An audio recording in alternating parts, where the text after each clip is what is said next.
Jay Shetty's podcast, On Purpose, is the #1 health and wellness podcast. The president participated in an interview with Jay Shetty, who you all may know, to discuss the administration's effort to tackle the mental health crisis.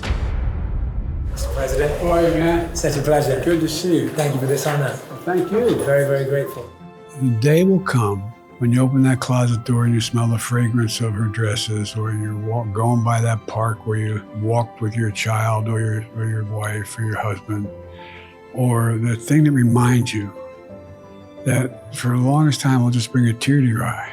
But eventually, every once in a while, it'll bring a smile to your lips before it brings a tear to your eye.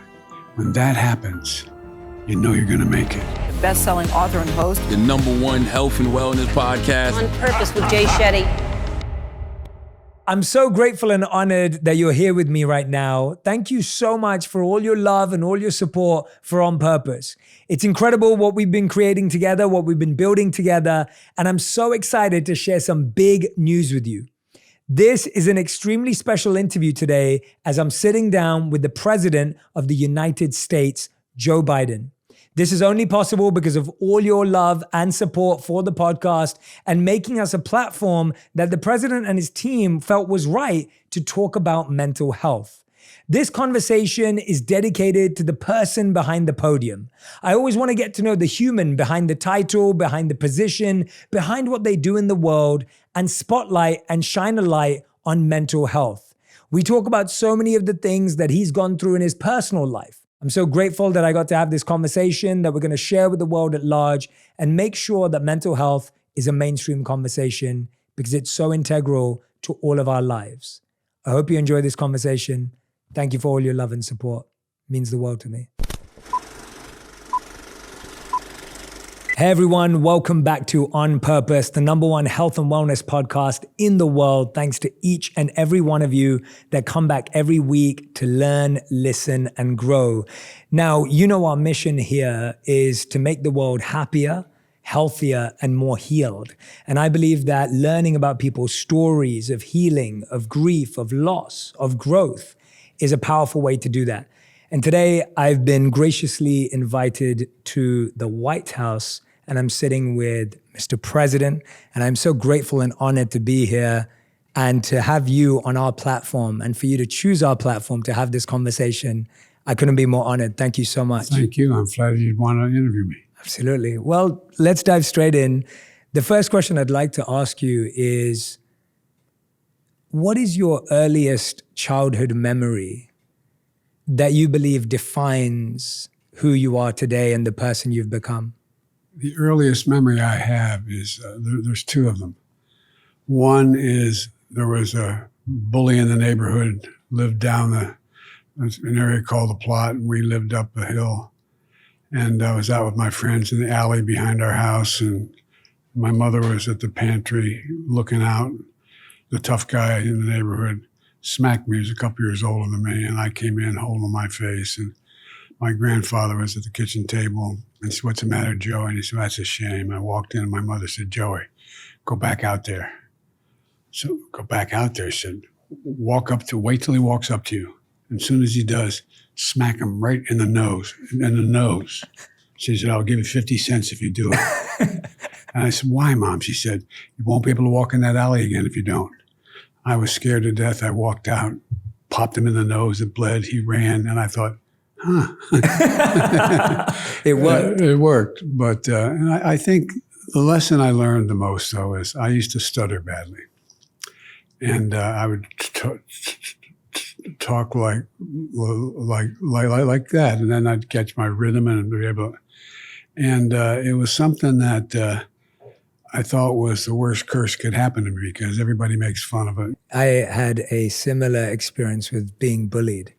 So that resonates very strongly with me. I think everybody does. Yeah. I was the runt of the litter. No, I really was. I was a little guy, and I was a relatively good athlete even when I was a kid, but I literally was the runt of the litter.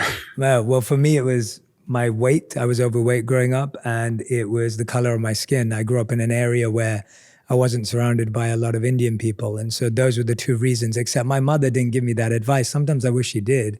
My mother did the opposite. She actually came into my school and spoke to the teachers, which was really embarrassing at that age and, not helpful for my... No, I think maybe it is. I had a similar thing. I went to Catholic grade school and high school.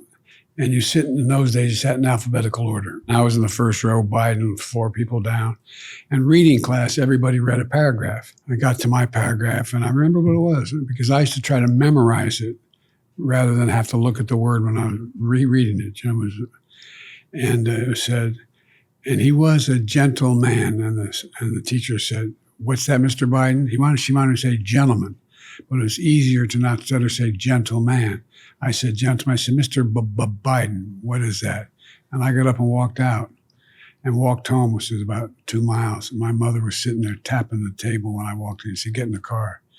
Went down in the car. We walked in, went to the principal's office, sat me outside the door. The door was cracked. It was one of those opaque glass windows, and it didn't go to the ceiling. Anyway, to make a long story short, she said, "I'd like to speak to the teacher," my mother said. And she said, "Mr. Biden," I said, "I'd like to speak to the teacher." So the teacher walks in, looked at me like, "You're in trouble now, Biden." Walked in, sat down. There was a crack in the door. I'll never forget this. And my mother, Catherine Eugenia Finnegan Biden, and she looked, and I could say, "What did you say to my son?" She said, "Did you say Biden?" So I was just trying to make a point, Mrs. Biden. She said, "If you ever do that again, I'll come back and rip that bonnet off your head. Do you understand me?" Swear to God. Wow. Get up, walked out, go back to class, Joey.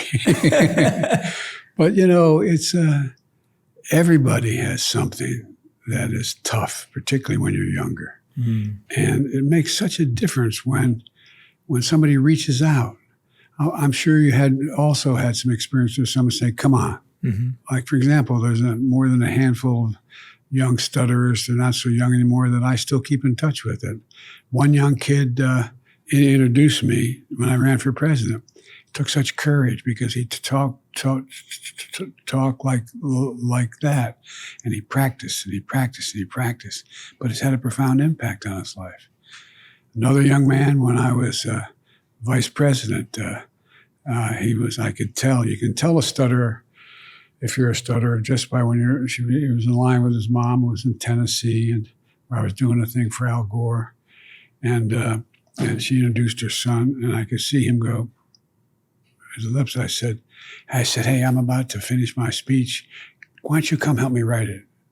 And the mother looked at me, and he looked at me. I took him in. I showed him how I marked up my speeches so that I could get a little cadence with what I did. Did you ever see the movie The King's Speech? Yes, of course. Well, the gentleman who had a copy of The King's Speech, sent me a copy. And I don't know if I have my book with me, but there's one of these days I'll show you my speeches. I looked at it and I marked it up the same way. Every speech I mark up is the same way. I think they might have it. See the slash marks I put on? Yes. Well, it's just to help me. But, there were people who reached out to me too. Maybe that Impediment was the best thing ever happened to me. It's incredible, isn't it, how a challenge that you're going through actually helps you become more compassionate and empathetic towards other people. It's kind of human nature for most people. When you understand the pain someone's feeling, your first instinct is, look, we have a expression in the family from the time I was a kid. It's all about showing up, to just being there. I mean, I imagine the times when you were down because they're making fun of your Indian heritage and an all-white population, that having someone come up and say, "Hey, come on, you and me, let's do boom," makes a difference. Absolutely. Yeah, I'll never forget. You've just reminded me. Ian Windes was his name. He was the toughest kid in school, and he had my back. That was that person that reached out to me. So if anyone had a problem with me, they had a problem with him, and he'd take care of it. I felt very safe. Felt very safe with Ian. Well, it really is all about reaching out, isn't it? I mean, for real. Think of all the young people today. Mm. I think that there's more anxiety and loneliness today than there's been in a long, long time. Mm-hmm. You know my friend, I appointed him Admiral McMurthy. He was telling me about, the percentage of young people today who are feeling lonely, alone. And sometimes it's just touching, just showing up. I used to get my deceased son, Bo, who should be sitting here instead of me, would always say, Dad, you don't have time to make that call. You don't. I'd get in a plane and go home, and because someone had a serious problem, lost a wife, a daughter, and he said, Dad, you don't have time. When he passed away, the hundreds of people have told me how he called, he showed up, he was there. And because there are people who showed up for me too. It just really matters. Yeah, you've been through, you mentioned it there, you've been through so much tragic loss in your life. As you just mentioned there, you didn't run for presidency in 2016. Shortly after the loss of your son, you've lost your first wife and daughter in a horrific accident. I can't even begin to understand how someone has the courage to process that much loss and grief, let alone move forward in the way you have. It's truly admirable. How did you begin? I had an overwhelming advantage in the loss, and that was I had a really close family that was there. For example, when my wife and daughter were killed, my first wife and my two boys were very badly injured, a tractor trailer broadsided them.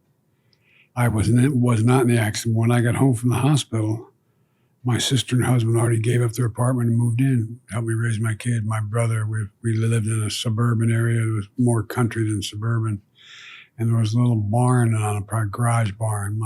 My brother came and he turned the loft of the barn into an apartment for himself. They were there for me all the time. That was a gigantic difference. My best friend in my life and my sister and my brothers.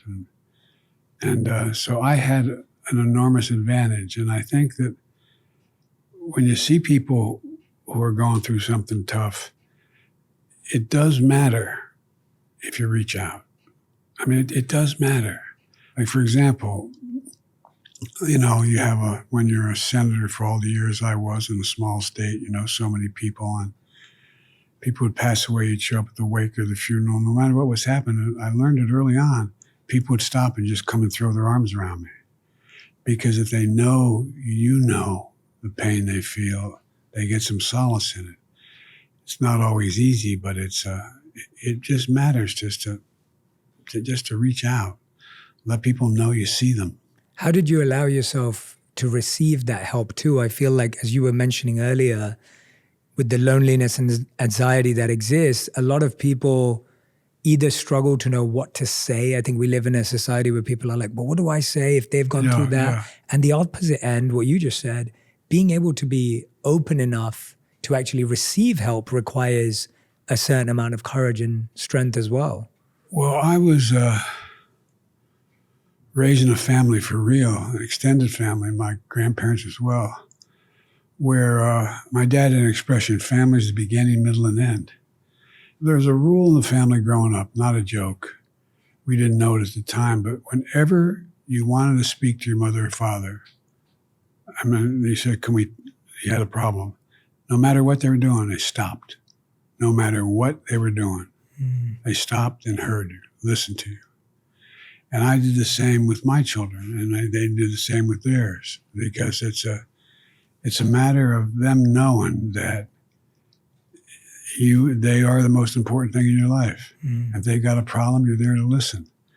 I have 7 grandkids, 5 of them old enough to talk on the phone.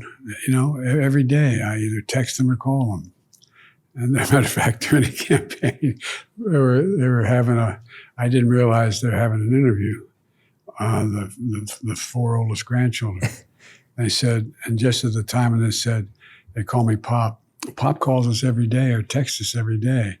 And I called them, the phone rang. While they're in the Well, I give my word, I had no idea they were in there. But it's look, I just think being there is important, and it makes such a difference, I think, knowing that someone's going to be there for you, just to listen, just to hold you, just to hug you. Yeah, I believe you're right. I believe we often overcomplicate things. We think we have to say the perfect thing. We have to have the solution. We have to be able to fix someone's problem. I agree. But it's just half of just showing up. Even people you don't know that well, but you've met, the fact you'd call and say, I'm thinking of you. I've learned this from my experience. The day will come when you open that closet door and you smell the fragrance of her dresses, or you're going by that park where you walked with your child or your wife or your husband, or the thing that reminds you. And for the longest time, will just bring a tear to your eye. But eventually, every once in a while, it'll bring a smile to your lips before it brings a tear to your eye. When that happens, you know you're going to make it. That's the moment you know I make. Doesn't mean you still don't cry. Doesn't mean that pain still isn't real, even years later. But you know you can make it. I think there's an advantage sometimes if you have deep faith, whether you're, Catholic, Protestant, Hindu, Jewish, Muslim, whatever. My family, when they want to get an important message to me, they tape it on the mirror of the bathroom. I'm serious, not a joke. So you wake up in the morning and... Yeah, no, it's on the mirror. I guess I was down early on. It's not going to be 10 years ago. I was down or something. And my daughter Ashley taped on she's a social worker, taped on my mirror. Happiness is something to do, someone to love, and something to look forward to. Beautiful. And Dad, you have all those things. Just remind you, I think what you just said about the smile before the tear is probably one of the realest things I've ever heard. I think we often are trying to create a world in which we only have smiles, and we put pressure on ourselves and the people around us to be forever happy. And what you just said there was really, really resonated with me. It really hit me, actually. The idea that you will cry, it will happen, but that tiny smile that you experience, even through a loss, even through grief, you're fortunate that you got to have that experience that allowed you to find that smile at that time. And I feel like you've been through so many obstacles in your life, but I'd love to know what you see as the relationship between vulnerability and strength, especially as a leader, because I think leaders have an overarching pressure to display strength in a certain way. I'll give you an example. I coach several CEOs and individuals, athletes and others. And one of the CEOs who leads a large organization called me a few months ago, and we were working through some things together. And at one point I said to them, it would be really wonderful for you to tell your teams that you lead what you've been going through and growing through. And they said, Jay, I don't know if I can tell them. I don't know if I can tell them. And I said, why? And they said, well, because it will look like I'm weak. And I said to them, well, no, you being vulnerable and sharing your growth is the greatest strength. That's not a weakness. But that was new because so many leaders feel they have to portray a certain type of strength. But even today, I can see there's a grace in the way you're sharing. Well, I have a rule that I thought that everybody in my staff knew, because I had, when I was a senator for a long time, at one point, I don't know how they measured it, but I had the same staff longest than anybody in the Senate at the time. For example, we were doing a very, very important Supreme Court hearing. I was chairman of the Judiciary Committee. And we worked on it very hard and did all the research and, anyway. And there was one young man who people say was invaluable because he's the guy who knew all the detail about certain things. And I found out that he was having trouble at home. And I said, I want you to go home. Don't come to the hearing. He said, I can't. Go home. Go home. And you know why? Because I would go home. I have 1,000 bosses, but only one, me, no one. And so I know when I had crises at home, raising the boys, I went home. I don't know how many years ago it was, but in this job, and as vice president, another person was having some trouble at home. And I found out about it. I said, go home. And they said, no, I can't. I said, if you don't go home, I'm going to fire you. Go home. Your relationship is a hell of a lot more important than whatever you're doing for me. So that's a rule we have, not a joke. Absolutely not. And you never have to tell me why. All you got to say is, I'm not convenient. I take you at your word. If it turns out you're playing games with me, I'll learn, but I know you too well. Take the time. because you're not getting any better than your relationship.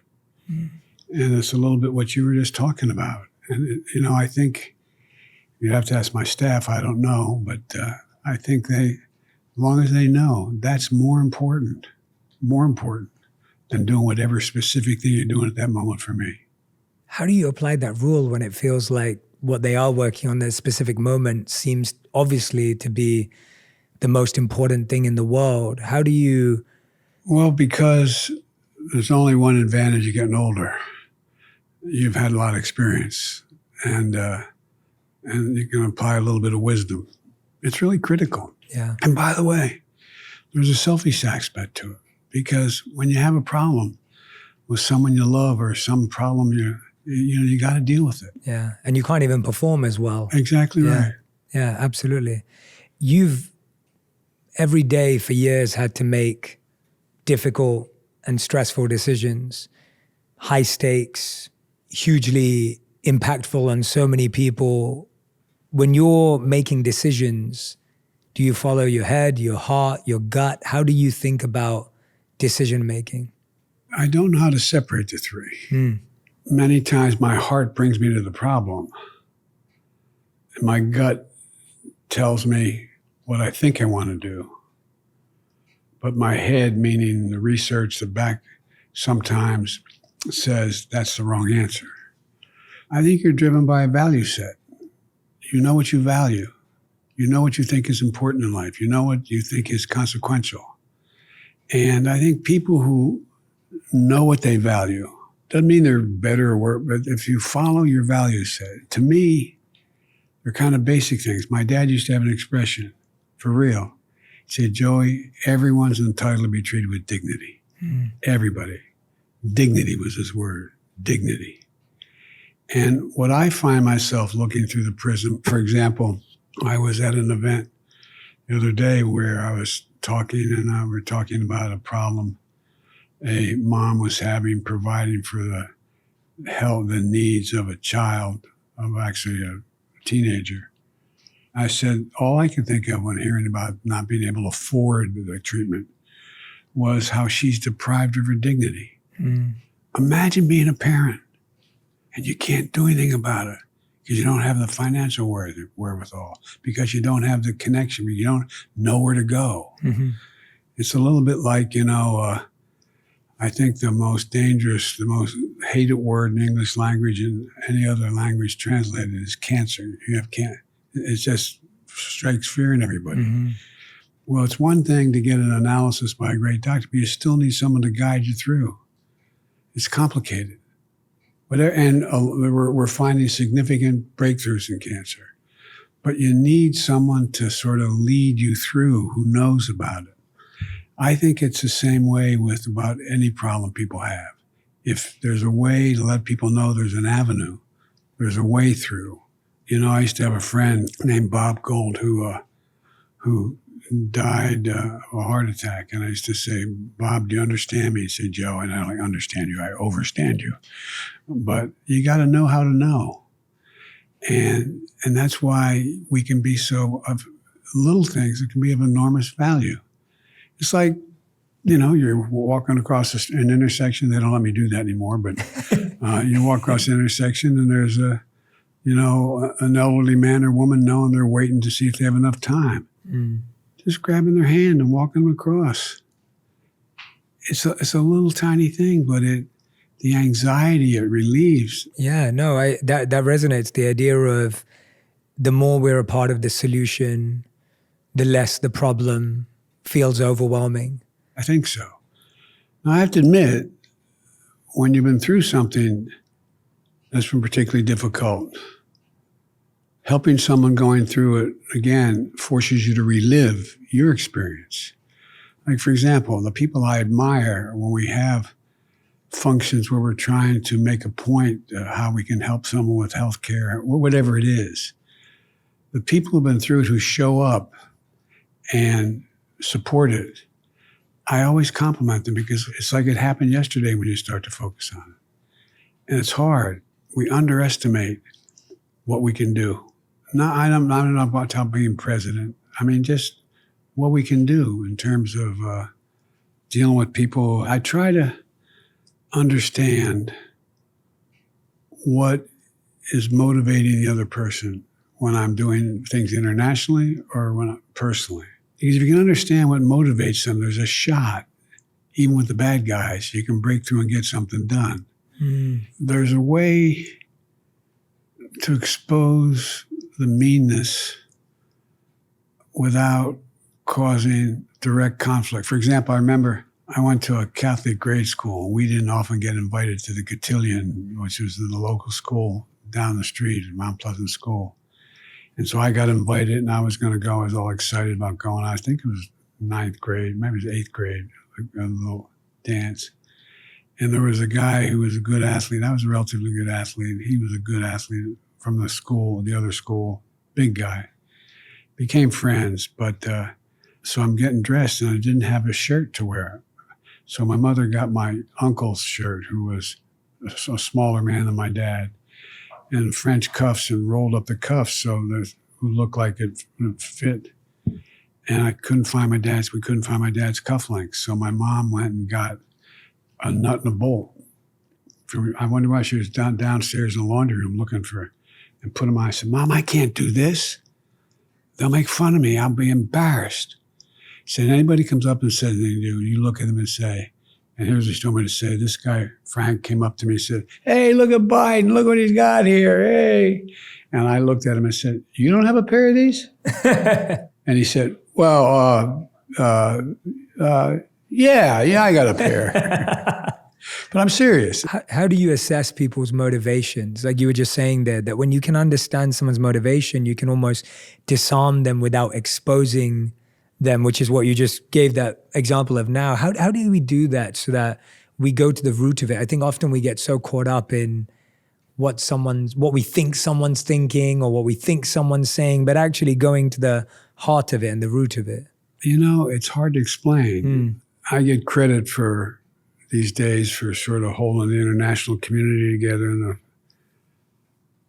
I try to understand what the circumstance the other world leader is facing and see if there's a way, what needs to be done, there's a way through that he doesn't or she doesn't have to make a great sacrifice to do what she's doing, but help make the case why they're helping others. But there's ways to do that. And it doesn't require the person, if they have a fundamental difference with you on a subject, but if they're doing something because they don't have the political bandwidth to be able to do it at home, you can provide it. I will say to leaders sometimes, "Well, why don't you let me criticize you for this or thank you for that or more?" And most of the time, now you don't do it off the top of your head. You got to know some of these people. They'll go, "Okay," or why don't you criticize me? Why don't you criticize me for my not doing something, and then I'll respond and say, "Okay," and then you can do what you want to do. It's just basic human nature. But I think trying to figure out what leeway a person has. I don't expect everybody that I'm dealing with to appear in the second editions of Profiles in Courage. Nor me. I mean, it's hard. But there's ways you can work through, not always, but you can work through things where you can allow the other person to save face and still get to where you want to go. Yes. And sometimes it works with, you're working with two people. Yes. To get that done. Yeah.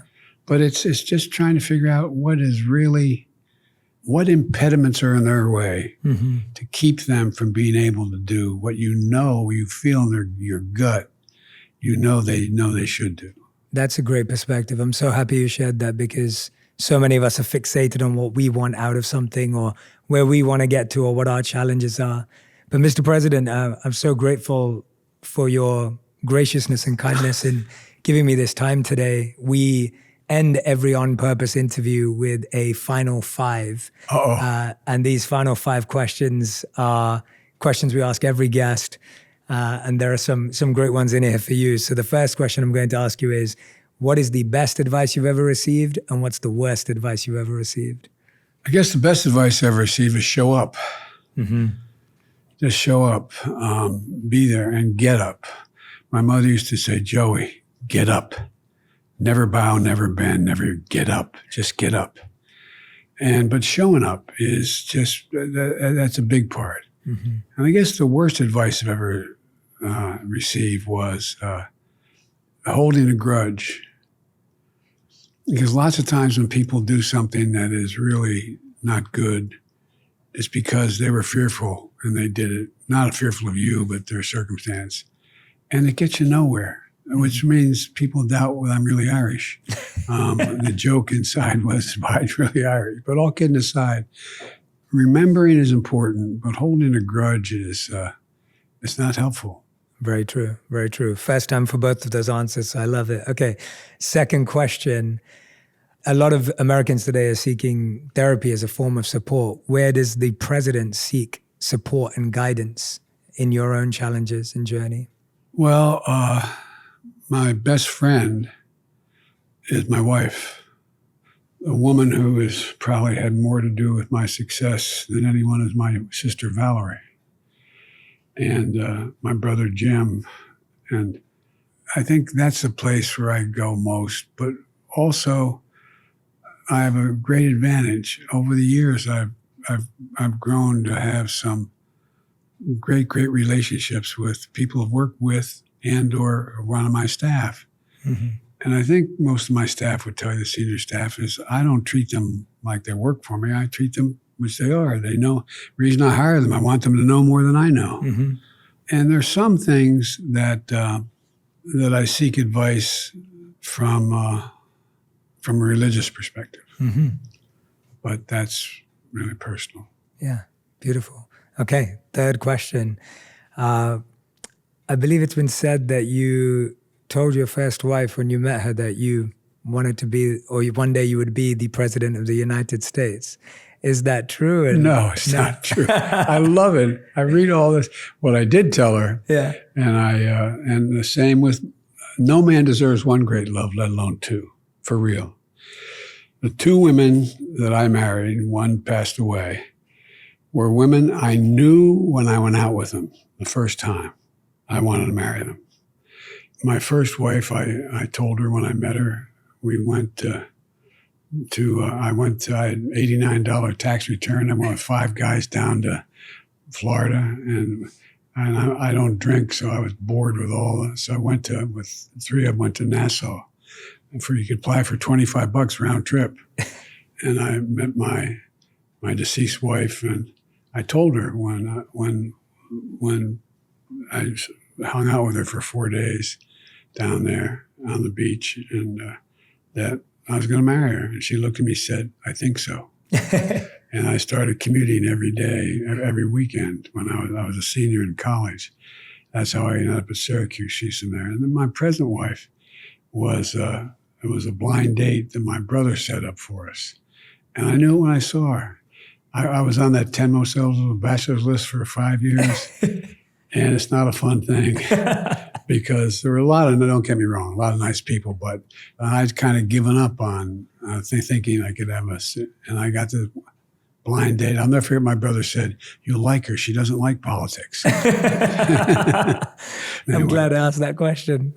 Question number 4. This is very important to social media. So the question is, there are so many shows today based on the presidency, the White House, mirroring it, shows on TV, streaming platforms. Which one is the most accurate and which one is the least accurate? Mission Impossible. The most or least? Most. Look, one of the problems I have is I don't watch much television. No, and it's not because I'm above it or anything like that. It's just that, for example, for 36 years after the accident occurred, and I commuted every day, 300 miles a day. And the press actually, I got to know all the conductors so well, they became friends. And one day as vice president, I was going home on the train, which the Secret Service doesn't like because there's so many opportunities to interrupt the train. And this particular, I'm not going to embarrass him and say his name, he grabbed me on the cheek, he said, "Joey, baby." And I thought they were going to shoot him. Anyway, I said, no, he's right. He said, "I just read in the paper, you traveled 1,100,000 miles on Air Force planes," because you got to list how many miles you travel on. And he said, "Big deal." He said, "Joey, we had a retirement dinner." He said, "You know what? You figured out. You know how many miles you travel on Amtrak?" I said, "No." He said, 1,200,000 miles, 119 days a year, 300 days, 300 miles round trip, 36 years plus 5. I'm going, "Oh God." My point was I was on the train a lot. And so when I get home, there wasn't much to watch. I mean, not it was to watch, but I'd always make sure, I think, you know, all your guests know this, that children need to know that they're the most important thing in your life. So even if I got home late, I'd climb in bed, or my two boys at the time, and just, even if they were asleep, and get up in the morning. And it wasn't like Ozzie and Harriet. I wasn't fixing their breakfast, but I'd be there and have breakfast with them. They'd take off for school. I'd take off for the train. So I've been back and forth so much. I just haven't watched many and by the way, there's a lot of good stuff, I'm sure. I mean, every once in a while I turn on, and by the way, they got a great advantage here. You got a movie theater. Yeah. Inside? Yeah. And they tell me, I get this list what movies are in, and we have the new one that's the Oppenheimer? Yeah. I haven't seen it yet. I haven't either, yeah. They're the movies I see these days. I get to see them at night once in a while. Okay, very nice. Amazing. All right, a fifth and final question. We ask this question to every guest who's ever been on the show, but it truly is unique asking you this question. If you could create one law in the world that everyone had to follow, what would it be? I don't think it's a matter of being able to have any one law that could change people's attitudes. I think I'm optimistic. I think we're on the cusp. We're in a time of real change, and we're at an inflection point in world history. Whether I'm president or not, things are going to change drastically, and you see it happening all around the world. And we have an enormous opportunity. But the thing I want to change is the American attitude that we can do anything. We can do anything. There's nothing we've ever set our mind to we've not been able to do, we've done together. For real. And so I laid out 4 things that I thought were critically important in my State of the Union. One was to make a fundamental change in cancer treatment. Mm-hmm. We can cure a lot, and that's why we put another $6 billion. I mean, pick the impossible thing. Caroline Kennedy gave me a copy of part of President Kennedy's speech about going to the moon. He said, because we refuse to postpone, we have to refuse to postpone anymore. There's so much we can do. And I mean it. I believe it with every fiber of my being. I've been doing this a long time, and I've never been more optimistic about our chances than now. And that's why when I ran, I said I ran for 3 reasons. 1, to restore the soul of America, a sense of decency, just the way we talk to one another. Secondly, to build this country from the middle out and the bottom up. The wealthy still do very well, but everybody has a shot. And thirdly, to unite the country. And I think we can do it. I really, genuinely do. And but then again, as my often referred to, I'm a cockeyed optimist, but I really believe it. Mr. President, thank you so much for the honor. I'm so grateful. I have 2 tiny requests for you. I'd love for you, if you don't mind, to walk me through what's here, because I saw these beautiful pictures when I walked in, and I thought they looked really special, and I'd love for you to share them. This one, my dad was a real gentleman and a well-read man, never got a chance to go to college. And he'd always say, "Joey, never explained, never complained." And so we were having my 4th reelection effort as a senator in the late 90s. And my dad was over at our house to be there with me. And I was standing on this back porch overlooking this pond. I built a smaller home when the home we had, when everybody moved out. But it sits on a pond, a 10-acre pond. And I was saying, my deceased wife, she lived in Lake Skaneateles, and the Finger Lake's beautiful. I said, I wish Neely could have seen this. And my dad thought I was going to feel sorry for myself. So he said, I'll be back. And he took off and he went up to the local Hallmark store and came back with this cartoon. This is his philosophy of life. It's Hagar the Horrible. Lightning strikes, his boat's going down. He's looking up to God in heaven and say, why me? The next frame, a voice from heaven comes by, why not? My dad always say, what makes you so special? You don't have these problems. I'll put it down here. The other ones, there's a bunch there, but Any you want to highlight? Well, one of my favorite ones is of that one, my son Bo. This is when he came home from being in Iraq for a year with his unit, and this is his son, little Hunter, got on his shoulders and wouldn't get off his shoulders, just would not, for hours was on his shoulders. The others are my mom and dad, that's my daughter, the love of my life, the life of my love. Anyway, there's a lot up there. I'm probably boring the hell out of you here. Not at all, not at all. But, I thought it was wonderful to see them when I came in, so thank you. Well, like I said, my dad really was one of these guys, and was about, and so was my mother's side of the family. That family, my dad would say, is the beginning, the middle, and the end. And I believe it is.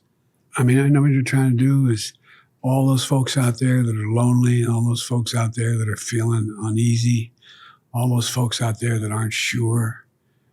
I don't know. I just sometimes just reaching out, it makes a difference. Thank you, Mr. President. Thank you. Thank you so much. You're doing good work for people. I really mean it. Thank you. Thank you. That means the world coming from you, and I look forward to many more conversations.